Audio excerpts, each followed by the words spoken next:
Today I am going to start Unit 11 Direct and Inverse Proportion. So let's start. Direct and inverse proportion पढ़ने से पहले हमें direct proportion है क्या, inverse proportion है क्या, इनकी डेफिनेशन को समझेंगे। तो देखिए पहला इसका जो टॉपिक है वेरिएशन है ना। तो you know that while comparing two quantities, जब दो क्वांटिटीज का कंपेयर किया जाता है, वी यूज रेशियो। तो हम किसका साइन का यूज करते हैं? रेशियो। रेशियो की हेल्प से हम दो क्वांटिटीज में कंपेयर कर सकते हैं। और रेशियो का साइन क्या होता है? ये दो डॉटेड रेशियो का साइन है।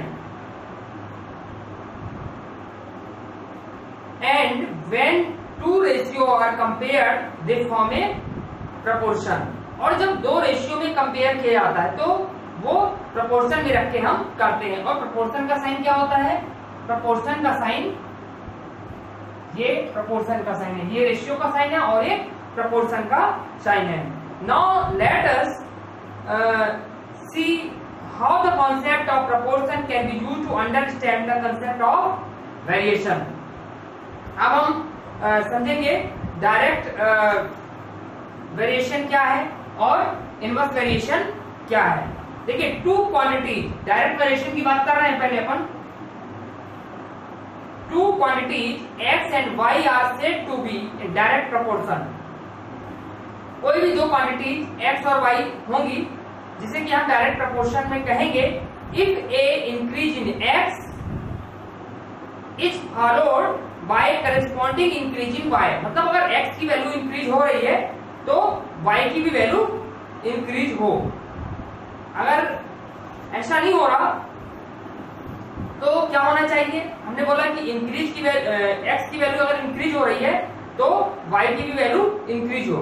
अगर ऐसा ना हो तो या तो ये पहली वाली कंडीशन जो पढ़ा वो होगा, या तो फिर a decrease in x is followed by corresponding increase in y. यदि एक्स की वैल्यू डिक्रीज हो रही है तो वाई की भी वैल्यू डिक्रीज हो। तो डायरेक्ट प्रोपोर्शन में आप लिख लीजिए two quantities x and y are said to be in direct proportion if a increase in x is followed by a corresponding increase in y, or मतलब increase in y or a decrease in x is followed by a corresponding increase in y। ठीक है, ये direct variation की definition हो गई। और inverse variation में देखिए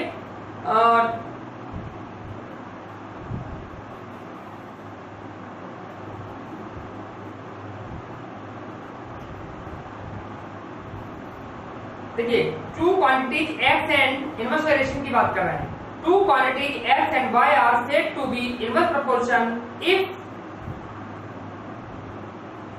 x is increase corresponding y is decrease. मतलब अगर x की वैल्यू क्या हो, इंक्रीज हो रही है तो y की वैल्यू क्या होना चाहिए? डिक्रीज होना चाहिए। और अगर ऐसा नहीं है तो अ decrease in x is followed bye corresponding y is increase, है ना। इसका मतलब ये है, देखिए फिर से समझिए कि इसमें ऐसा है कि जो डायरेक्ट वेरिएशन है उसमें यदि x की वैल्यू इंक्रीज हो रही है तो जो y की वैल्यू है वो भी इंक्रीज होगी, है ना। डायरेक्ट वेरिएशन की बात, अगर x की वैल्यू इंक्रीज हो रही है तो y की वैल्यू भी इंक्रीज होगी, और यदि डिक्रीज हो रही है तो y की वैल्यू भी डिक्रीज होगी। और जो इनवर्स वेरिएशन है, इनवर्स वेरिएशन में यदि x की वैल्यू इंक्रीज हो रही है तो y की वैल्यू डिक्रीज होगी। अगर मान लीजिए y की वैल्यू डिक्रीज हो रही है तो x की वैल्यू क्या होगी? इंक्रीज होगी, अपोजिट चलेगा। तो डायरेक्ट और इनवर्स वेरिएशन आपको समझ में आ गया होगा। अब मैं एक्सरसाइज 11.1 के प्रश्नों को करूंगा। 11.1 ठीक है।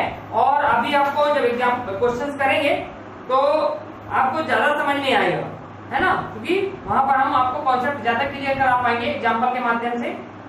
तो इसका देखिए एक्सरसाइज 11.1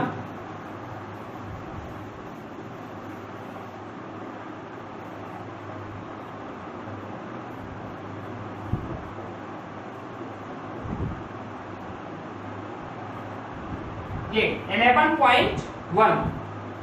इसका फर्स्ट क्वेश्चन, इसे हम सॉल्व करेंगे। पहले क्वेश्चन पढ़ लेते हैं। देखिए, a family has 120 kg of rice for 8 member for 30 days. ठीक है, find the quantity of rice which is required if the members are increase to 10। ठीक है, तो इसे करने के लिए देखिए हम एक टेबल के थ्रू इसे समझेंगे कि डायरेक्ट है कि इनवर्स वेरिएशन, और जब हमें समझ में आ जाएगा कि डायरेक्ट वेरिएशन है तो डायरेक्ट वेरिएशन की जो प्रोसेस है उसे हम फॉलो करेंगे। अगर इनवर्स वेरिएशन होगा तो इनवर्स वेरिएशन की प्रोसेस को फॉलो करेंगे। तो लिखेंगे पहले, let the rice of the family member be, rice of the family member be x। हमने लिखा है let the rice of the family member be x, मतलब फैमिली मेंबर के पास में x kg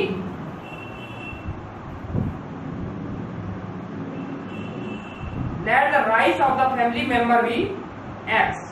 ठीक है, तो आपको क्या निकालना है? आप family has 120 kg of rice for 8 member. 120 kg rice 8 member को फॉर 30 डेज तक होता है। Find the quantity of rice which is required, quantity of rice निकालना है ना। तो इसमें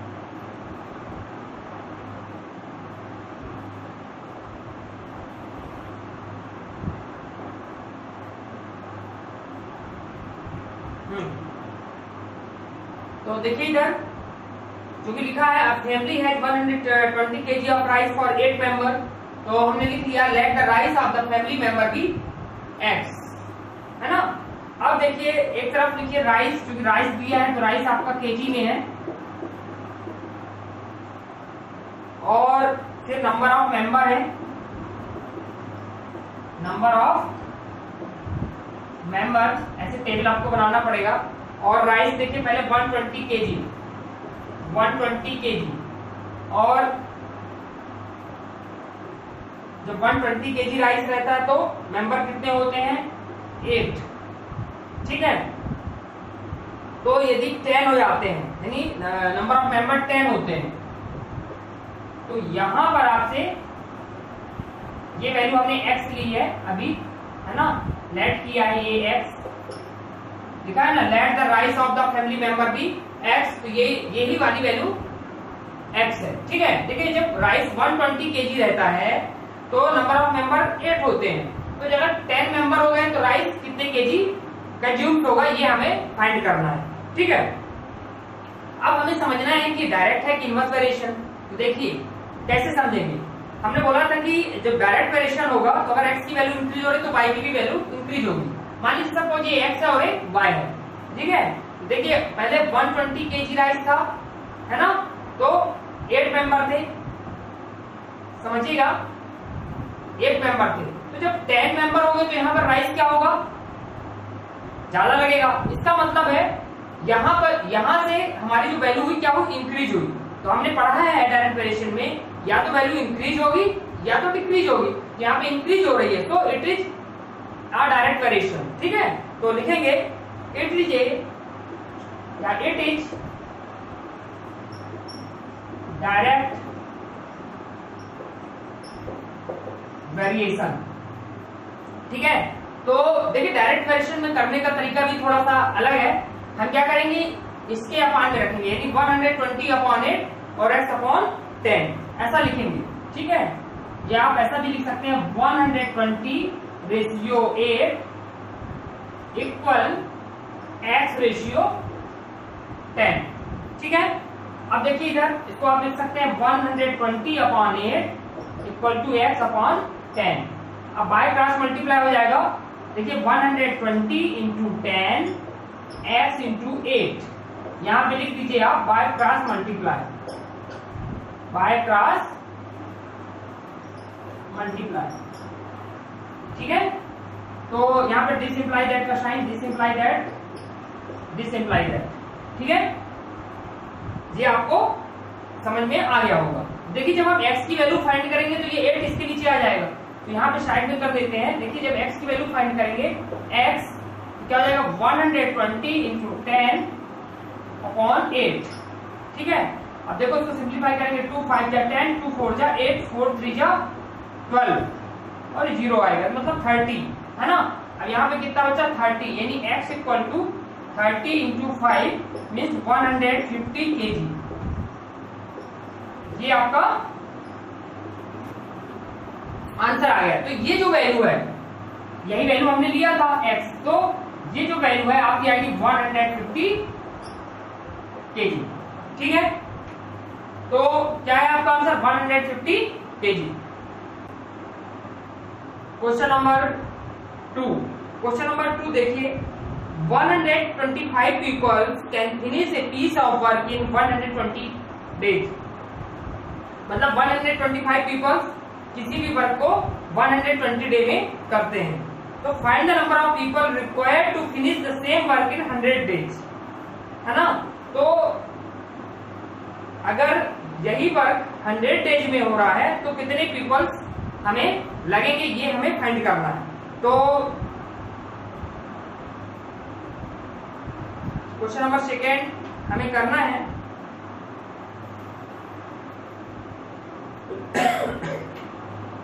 लिखेंगे लेट द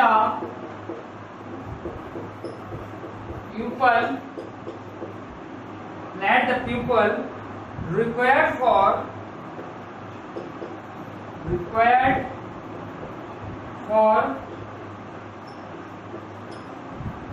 finish work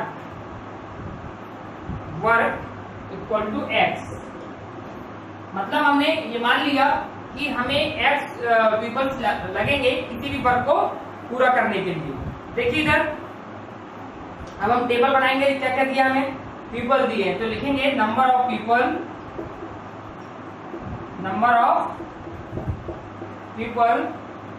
और नंबर ऑफ डेज।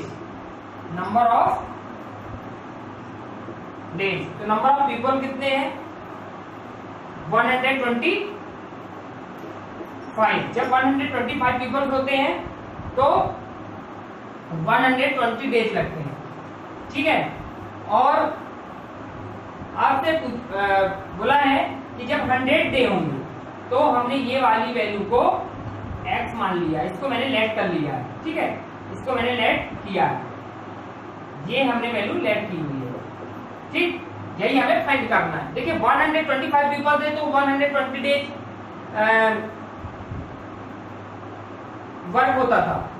ठीक है, 120 डेज में वर्क करते थे 125 पीपल। तो जब 100 डेज होंगे, ठीक है, जब 100 डेज होंगे तो हमें कितने पीपल्स लगेंगे उसी वर्क को पूरा करने के लिए, ये समझना है। देखिए इधर 125 जब पीपल लगते थे तो 120 डेज लगते थे। ठीक है, जब हमारे पास 100 डेज होंगे तो यहाँ पर क्या होगा, ज्यादा अगर हमको भाई 120 दिन 125 लोग काम करते हैं, जब मेरे को काम 100 डेज में पूरा करवाना है तो मेरे को क्या होगा, जो भी मैं लेबर्स लगाऊंगा उसकी संख्या हमें ज्यादा लेनी पड़ेगी। मतलब 125 से ज्यादा लेंगे तब तो हम 100 डे में वर्क पूरा कर पाएंगे। ठीक है, तो देखिए इधर 125, तो जो यहाँ पर आएगा वो वैल्यू क्या होगी, ज्यादा होगी। यहाँ पर जो भी आएगा वो वैल्यू ज्यादा होगी कि नहीं होगी, क्योंकि 100 डे में हमें अधिक पीपल चाहिए। तो यहां से देखिए यहाँ 125 था तो ये वैल्यू क्या हो रही है, इंक्रीज हो रही है। और इधर देखिए 120 से क्या हुआ, 100 हुआ, मतलब डिक्रीज हो रहा है। तो जो इस टाइप से वेरिएशन है, मतलब एक वैल्यू क्या हो रही है, इंक्रीज और दूसरी डिक्रीज, तो क्या होगा, ये भी क्वेश्चन हमारा डायरेक्ट, ये भी जो क्वेश्चन है हमारा वो क्या होगा, इनवर्स वेरिएशन का होगा, क्योंकि इनवर्स वेरिएशन में हमने पढ़ा है कि एक वैल्यू क्या होगी, इंक्रीज होगी, तो दूसरी क्या होगी, डिक्रीज होगी, है ना। और उसमें क्या होता था, दोनों वैल्यू क्या होगी, इंक्रीज होती थी, या तो दोनों इंक्रीज होंगी या तो दोनों डिक्रीज होंगी। तो ये जो वेरिएशन है it is A inverse variation, लिख लेंगे, since it is A inverse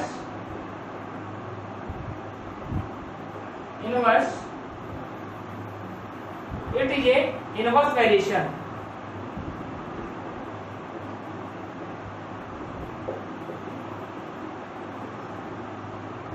ठीक है, तो देखिए डायरेक्ट वेरिएशन और इनवर्स वेरिएशन में सॉल्व करने का तरीका थोड़ा सा अलग होता है। वहां पे अपॉन में लेते थे, यहाँ पर क्या करेंगे, मल्टीप्लाई करेंगे, इन दोनों का आपस में मल्टीप्लाई करेंगे तो क्या हो जाएगा 125 इंटू 120। ठीक है, और यहाँ पर भी क्या हो जाएगा x इंटू 100। अब x की वैल्यू जब आप फाइंड करेंगे तो 125 इंटू 120 अपॉन 100, ये 0 0 कैंसिल हो गया। ठीक है, अब देखिए इसको अगर 5 की टेबल से करेंगे, 2 की टेबल से कर दीजिए, 2 6 12 और 2 5 10, और इसको डायरेक्ट कर दीजिए 2 6 12 2 5 10, और इसको 5 से डिवाइड कर देंगे तो यहाँ पर 5 आया था तो 25 आ जाएगा, मीन्स 25 इंटू 6, और 25 इंटू 6 का मतलब है, यहाँ पर आप लिख लीजिए, नहीं समझ में आएगा आपको तो 25 इंटू 6 बचा, वही आ गया 150 पीपल। ठीक है, 150 पीपल। तो जो पहला क्वेश्चन हमने किया था वो डायरेक्ट वेरिएशन का था, दूसरा क्वेश्चन किया ये इनवर्स वेरिएशन का है। क्वेश्चन नंबर थर्ड, देखिए क्वेश्चन नंबर जो थर्ड है, लिखा है अतुल अर्न 60,254 इन 3 मंथ। मतलब अतुल की जो अर्न है 60,254 3 मंथ में। ठीक है, how much will he earn in 7 month. तो 3 मंथ में अगर वो 60,000 समथिंग पा रहा है तो 7 मंथ में क्या होगा भाई, 3 महीने में वो 60,000 कितना पा रहा है 60,254 रुपए। तो 7 मंथ में जो भी उसे मिलेगी अर्न, तो वो क्या होगी, ज्यादा होगी, है ना। और ज्यादा होगी तो आप क्या करिए, पहले मैं सॉल्व नहीं कर रहा हूं, मैं सिर्फ आपको यहाँ पे कॉन्सेप्ट क्लियर करा रहा हूं। ठीक है, आप इटसेल्फ करेंगे जैसे मैंने क्वेश्चन नंबर 1 कराया है। देखिए नंबर ऑफ, यहाँ पर आपको क्या दिया है, अर्न दिया है, अर्न लिख लीजिए यहाँ पर अर्न, टेबल बना के आपको समझा रहा हूं। और है number of month, number of month. देखिए अर्न कितनी है 60,254, तो मंथ कितने 3 मंथ। ठीक है, फिर ये 7 मंथ हो गया, और 7 मंथ में आपको ये बताना है यहाँ पर जो भी वैल्यू आएगी, है ना, वो कितनी होगी। देखिए जब 60,254 रुपीज 3 मंथ में कमा रहा है ना, कमा रहा है ना, तो 7 मंथ में तो ज्यादा ही कमाएगा। ठीक है, और यहाँ पर देखिए अगर यहाँ पे 60,000 है, 60,254 है, ये भी वैल्यू क्या होगी, इंक्रीज होगी। तो इधर भी वैल्यू इंक्रीज हुई है, और इधर 3 था तो इधर से भी, यदि दोनों तरफ वैल्यू क्या हो रही है, इंक्रीज हो रही है। इसका मतलब ये है कि ये डायरेक्ट वेरिएशन है। क्योंकि डायरेक्ट वेरिएशन की कंडीशन क्या है, दोनों वैल्यू इंक्रीज होगी, या तो दोनों इंक्रीज होगी या तो दोनों डिक्रीज होगी। और इनवर्स वेरिएशन की कंडीशन क्या है, यदि यहाँ पर इंक्रीज होता तो ये नीचे डिक्रीज होना चाहिए, अगर ये डिक्रीज हो रहा तो नीचे इंक्रीज होना चाहिए। ठीक है, ये आपको समझ में आना चाहिए। तो देखिए ये हमारा क्या है, डायरेक्ट वेरिएशन। तो हम क्या करेंगे, इसके 60,254 अपॉन 3, और इसको x मान लेंगे तो x अपॉन 7, और क्रॉस मल्टीप्लाई करके सॉल्व कर लेंगे। ठीक है, फिर इसके बाद आते हैं क्वेश्चन नंबर 4 में। Question number 4,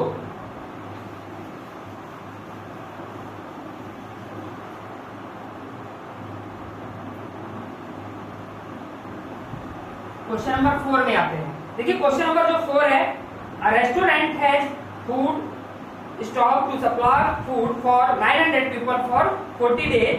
If only 600 people visit the restaurant, how long will the food last? ठीक है, तो इस क्वेश्चन के लिए भी हम आपको समझाएंगे कि कैसे करना है। ठीक है, देखिए नंबर ऑफ पीपल 900 दिए, नंबर ऑफ पीपल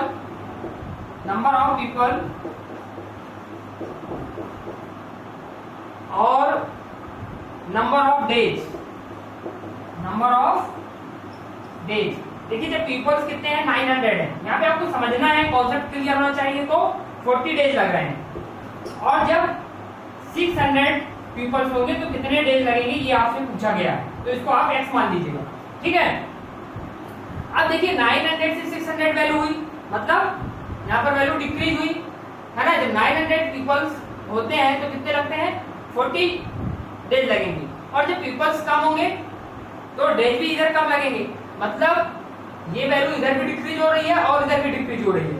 तो ये जो क्वेश्चन है आपका, ठीक है, यहाँ पे ध्यान से समझिए। नंबर ऑफ पीपल जब 900 थे तो हमको 40 डेज लगा, ठीक है, आया समझ में। जब 600 पीपल होंगे, हाँ देखिए यहाँ पे आपको ध्यान देना है, जब 900 पीपल थे तो 40 डेज लगता था। जब 600 पीपल्स होंगे तो डेज हमारे क्या होंगे, ज्यादा लगेंगे भाई। जब हम कम लेवल लगाएंगे तो डेज ज्यादा लगेंगे। तो देखिए यहाँ पर जो वैल्यू हुई क्या हो रही है, ये 900 से 600 क्या हुआ, देखिए 900 से 600 क्या हो रहा है, डिक्रीज हो रहा है, ठीक है। और यहाँ पर 40 से x क्या हो रहा है, इंक्रीज हो रहा है। तो एक वैल्यू डिक्रीज और दूसरी इंक्रीज किसमें होती है, इनवर्स वेरिएशन में। तो ये जो आपका क्वेश्चन होगा इनवर्स वेरिएशन का होगा, और करेंगे कैसे आप वो भी बता दे रहा हूं। 900 इंटू 40, क्योंकि इसमें अपॉन नहीं लेते हैं, डायरेक्ट में लेते हैं, और 600 इंटू एक्स, और इसको आप सॉल्व कर लेंगे। जो भी आंसर आएगी एक्स की वैल्यू वो यहाँ पर नंबर ऑफ डेज आएंगे, ठीक है। इसके बाद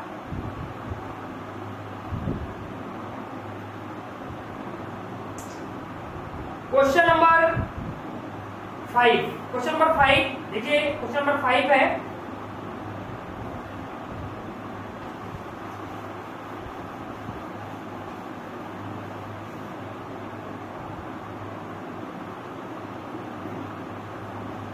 हाँ क्वेश्चन नंबर 5, क्वेश्चन नंबर 5 देखते हैं।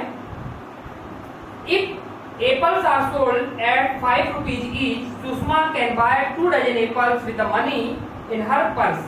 How much will she buy if the cost is increased by 1 each? है ना, ये आपको लिखा है। तो हम क्या करते हैं, लेट द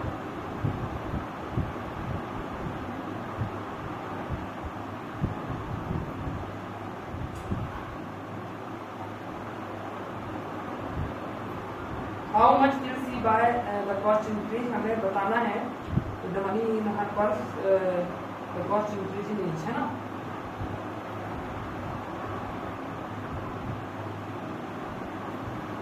तो पहले आपको जो दिया उसको देख लीजिए, यहाँ पर हम लिख लेंगे अभी हमको क्या करना है ना। ये यहाँ पर बाद में लिख लेंगे स्टेटमेंट, पहले आप देखिए दिया क्या है। नंबर ऑफ डजन, डजन में क्या दिया है, एप्पल। नंबर ऑफ डजन में क्या दिया है, एप्पल, ठीक है। और number of rupees, number of rupees each. तो यह समझना है आपको। देखिए नंबर ऑफ डजन पीपल्स कितने थे, एप्पल कितने थे, 2 डजन थे, है ना। तो नंबर ऑफ रुपीज 5 रुपीज में बेचा गया, ठीक है, ये 5 रुपीज आएगा, ठीक। तो आपसे पूछा जा रहा है कितने डजन एप्पल, है ना। यहाँ पे अगर आपको क्या दिया है, number of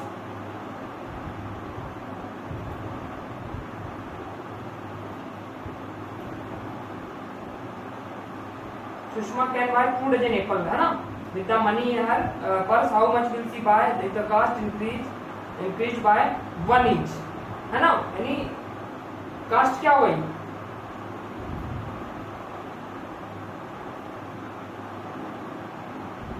to dozen Apple ना, 2 डजन एप्पल का। तो इसमें देखिए इधर यहां पर आपका होगा 10, है ना, 10 होगा नंबर ऑफ, क्योंकि यहां पर money in her purse, how much will she buy if the cost is increase by 1 rupees each, है ना। तो क्योंकि सभी में होगा तो 1 rupees each, मतलब सभी में 1 rupees बढ़ेगी कॉस्ट, तो क्या हो जाएगी, डबल होगी जस्ट, है ना।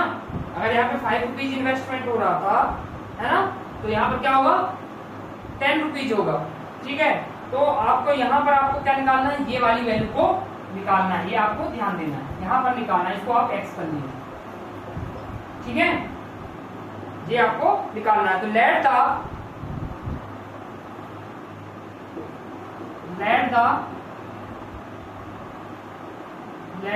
The number of dozen apple be x, x ये वैल्यू हमने मान लिया, यहां पर एक्स मान लिया। ठीक है, तो देखिए यहां पर 2 डजन रहता है तो 5 रुपीज लग रहा है। ठीक है, और जब 10 हो रहा है तो यहां पर क्या होगा, जब 10 हो जाएगा तो यहां पर क्या हो जाएगा,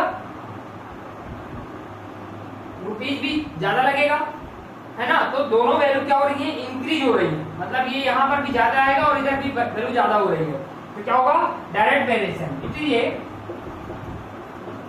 direct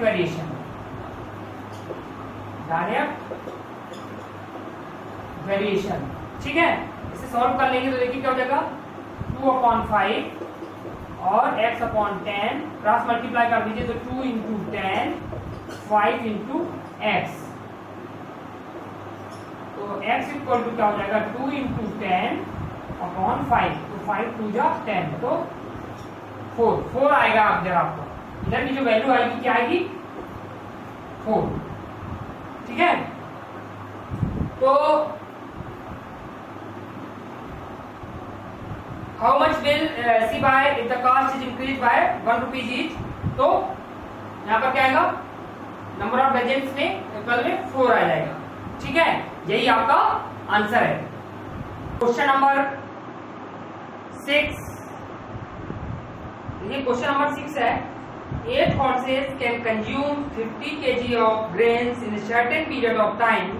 How many kilograms of grains is required if the number of horses is increased to 20? तो लिखेंगे let the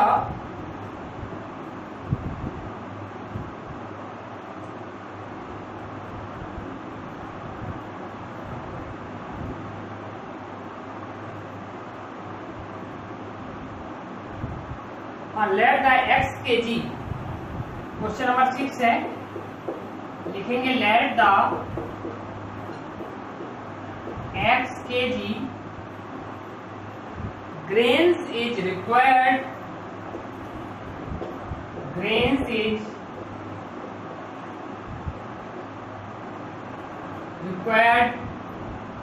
let the x kg grains is required if the number of horses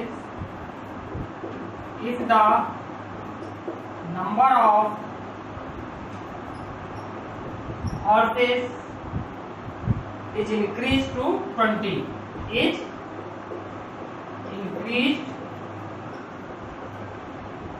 to 20। देखिए ये लिखा है let the x kg grains is required if the number of horses is increased to 20।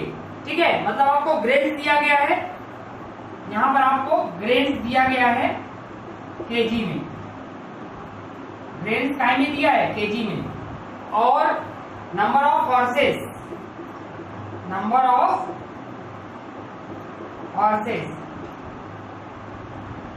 ठीक है, grains KG में दिया है और नंबर ऑफ हॉर्सेस, यहाँ पर नंबर ऑफ हॉर्सेस लिखेंगे। ठीक है, तो 50 केजी जब अपने पास ग्रेन्स रहता है तो नंबर ऑफ हॉर्सेस 8 होते हैं, तो जब 20 हॉर्स हो गए यहाँ पर तो हमको ये वाली वैल्यू x सिलेक्ट करेंगे और इसको हमको फाइंड करना है, इस वैल्यू को हमें फाइंड करना है। ठीक है, तो देखिए जब 50 केजी ग्रेन्स होता है तो कितने हॉर्सेस के लिए होता है, 8 हॉर्सेस के लिए। जब नंबर ऑफ हॉर्सेस में इंक्रीज जाएंगे, मतलब 20 हो जाएंगे, तो ग्रेन्स भी हमें इधर ज्यादा लगेगा। तो देखिए यहाँ पर 50 से वैल्यू इधर क्या हो रही है, इंक्रीज हो रही है, और इधर भी इंक्रीज है, यानी दोनों ही वैल्यू क्या हो रही है, इंक्रीज हो रही है ना। तो जो इस टाइप से वेरिएशन है वो कौन सा वेरिएशन होगा, डायरेक्ट वेरिएशन होगा, है ना। It is direct variation, it is direct variation.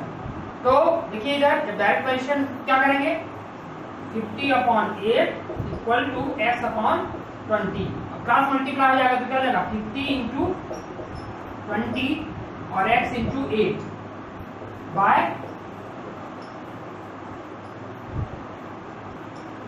Cross multiply. ठीक है, तो देखिए इधर x इक्वल टू क्या हो जाएगा, x इक्वल टू 50 इंटू 20/8। ठीक है, तो 4 2 जा 8 और 4 5 जा 20 और इसको कैंसिल कर दिया तो 25। तो x इक्वल टू क्या आएगा 125 kg और यही आपका आंसर है। मींस ये जो वैल्यू है जो ग्रेन्स 125 kg, यदि 20 हार्सेस हो जाते हैं तो 125 kg हमें ग्रेन्स लगेगा। क्वेश्चन नंबर 7, देखिए क्वेश्चन नंबर 7 जो है, A school had enough food for 400 children for 12 days. How long will the food last for 80 more children? ठीक है, क्वेश्चन नंबर 7 की बात कर रहे हैं। तो इसके लिए भी मैं क्या कर रहा हूं, आपको थोड़ा सा एक्सप्लेन कर दे रहा हूं तो आप उसे आसानी से कर पाएंगे। ठीक है, देखिए नंबर ऑफ चिल्ड्रन दिया है। अभी मैं आपको ये पूरा करके नहीं दूंगा, ये वाला सॉल्यूशन आपको इटसेल्फ ही करना है। टेबल बना देता हूं क्योंकि टेबल से कॉन्सेप्ट क्लियर हो जाता है। नंबर ऑफ डेज, ठीक है, तो जब नंबर ऑफ चिल्ड्रन कितने हैं आपके 400 हैं तो डेज कितने होते हैं 12। ठीक है, how long will the food last for 80 more children, मतलब 80 चिल्ड्रन और आगे, तो 80 चिल्ड्रन और आगे तो हमारा ये इंक्रीज जाएगा 480 हो जाएगा। ठीक है, 480 हो जाएगा और आपको यही निकालना है how long will the food last for 80 more children, मतलब 80 जब ज्यादा मतलब इंक्रीज हो गया मतलब 480 हो गए, तो ये वाली वैल्यू आपको फाइंड करनी है। तो देखिए इधर जब 400 चिल्ड्रन थे तो नंबर ऑफ डेज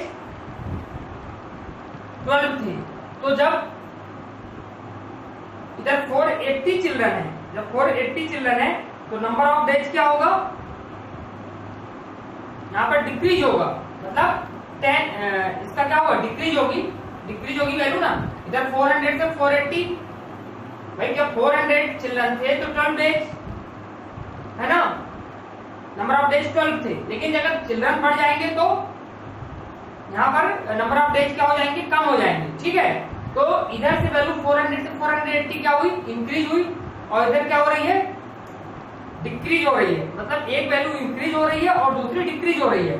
तो ये इनवर्स वेरिएशन का क्वेश्चन होगा और 400 into 12 equal to 480 into x करके इसे आप सॉल्व करेंगे। ठीक है, फिर क्वेश्चन नंबर 8 में आते हैं। क्वेश्चन नंबर 8 देखिए, रमेश pours 10 की power 5 granules of sand per second in a bottle and it take him 320 days to fill it. How many days will it take to fill the bottle if he pours 10 की power 6 granules per second? इसी मैं बता देता हूं आपको। Question number 8 देखिए, late x day, देखिए आप क्वेश्चन नंबर 8 के लिए let x day will take to fill the bottle। ठीक है, next day will take to fill the bottle। देखिए ग्रेनल्स ऑफ सैंड है ना, हाँ ग्रेनल्स ऑफ सैंड, ठीक, और नंबर ऑफ डेज, ठीक है। तो 10 की पावर 5 इधर है, इधर कितना आएगा 320। ठीक है, इधर 10 की पावर 6 है तो इधर क्या आएगा x, इसको मैंने लेट कर दिया। ठीक, तो 10 की पावर 5 और 10 की पावर 6 तो 320, इसको हमने x कर लिया है। देखिए इधर टेबल 10 की पावर 5 जब वैल्यू होती है तो 320 नंबर ऑफ डेज होते हैं। ये वैल्यू क्या हो रही है, इंक्रीज हो रही है। जब 10 की पावर 6 हो जाएगा तो यहाँ पर नंबर ऑफ डेज क्या होंगे, यहाँ पर नंबर ऑफ डेज क्या होंगे, कम होंगे। तो ये क्या होगा, इनवर्स वेरिएशन का क्वेश्चन होगा, क्योंकि इधर वैल्यू इंक्रीज और इधर डिक्रीज। तो लिखेंगे it is inverse variation, it is inverse variation. ठीक है, तो इनवर्स वेरिएशन में कैसे करेंगे आप, 10 की पावर 5 320, 10 की पावर 5 है, यहाँ पे कंफ्यूजन में नहीं रहेगा, और 10 की पावर 6 इंटू एक्स। तो x इक्वल टू 10 की पावर 5 320 अपॉन 10 की पावर 6। तो देखिए ये 10 5 है और ये 6 है, तो यहाँ पर क्या बचेगा, जब हम ये कैंसिल करेंगे इससे तो ये 10 5 पूरा कैंसिल हो जाएगा, तो यहाँ पर हमारे पास 8 10 बचेगा, मीन्स 10 बस बचेगा। ठीक है, और 10 बस बचेगा कि नहीं बचेगा, क्योंकि ये 5 है तो पूरे 5 कैंसिल हो जाएंगे, यहाँ पे 6 है तो यहाँ पे बचा रहेगा 5, पूरे कैंसिल हो गए 5 5 और एक बचेगा इधर, इसको हम डिवाइड कर देंगे तो आएगा 32। मीन्स ये जो वैल्यू है हमारी, ये वाली जो वैल्यू है वो 32 होगी। नंबर ऑफ डेज क्या होंगे, 32 होंगे, और यही आपका आंसर है। क्वेश्चन नंबर 9 में देखना है, if x and y are directly proportional then complete the table. ये टेबल का मैं एक क्वेश्चन बता दे रहा हूं तो आपको समझ में आ जाएगा।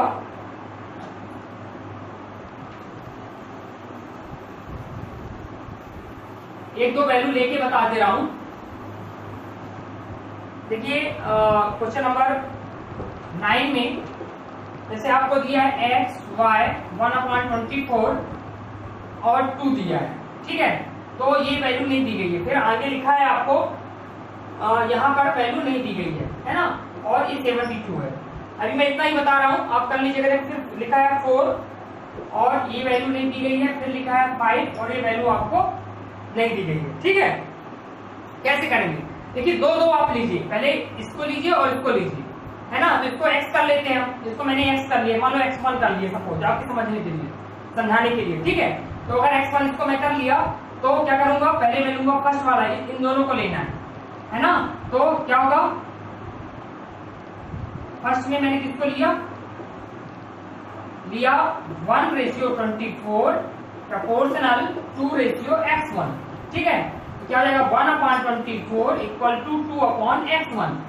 ठीक है, ये 24 है तो क्रॉस मल्टीप्लाई हो जाएगा, तो 1 इंटू x1 आ जाएगा और 2 इंटू 24, तो x1 इक्वल टू आया 48। तो यहाँ पे आप 48, यहाँ पर आप क्या करेंगे, x1 के प्लेस पे 48 लिख, यहाँ पर मैंने क्या लिया था x1 लिया था तो 48 लिख देंगे। फिर इसके बाद आप क्या करिएगा, ये दोनों को लीजिएगा, तो इसको आप x2 कर लीजिएगा लेफ्ट, ठीक है, इसको x2 कर लीजिएगा। तो जब आप इसको और इसको लेंगे मतलब 2/48 और x2/72, तो ये वाली वैल्यू आपको मालूम पड़ जाएगी। फिर इसके बाद आप क्या करिए, इसको लीजिए, इन दोनों को लीजिए, ठीक है, ये वाली मालूम हो जाएगी। फिर इसमें आप x3 कर लीजिए, है ना, ये लेफ्ट कर लेंगे तो ये वाली मालूम पड़ जाएगी। फिर आपको लास्ट में ये दोनों लेना पड़ेगा, ये इसको लेना है और इसको लेना है, तो इसको आप x4 कर लीजिए, तो ये वाली सेलेक्ट कर लीजिएगा x4, तो ये वाली वैल्यू आपको मालूम पड़ जाएगी। तो दो दो करके लेना है, पहले आप ये दो लीजिए, ये वाली मालूम पड़ी, फिर ये दो लीजिए, तो ये वाली मालूम पड़ी, फिर ये दो लीजिए, ये वाली मालूम पड़ी, फिर लास्ट में जब ये वाली मालूम हो जाएगी फिर इसको लेंगे और इसको लेंगे, है ना, तो ये वाली मालूम पड़ जाएगी। इस टाइप से आपको करना है और सब डायरेक्ट वेरिएशन के जैसे ही करेंगे। तो यहाँ से ये आपकी एक्सरसाइज कंप्लीट होती है। नेक्स्ट वीडियो में एक्सरसाइज 11.2 करेंगे। तब तक के लिए गुड डे, थैंक यू।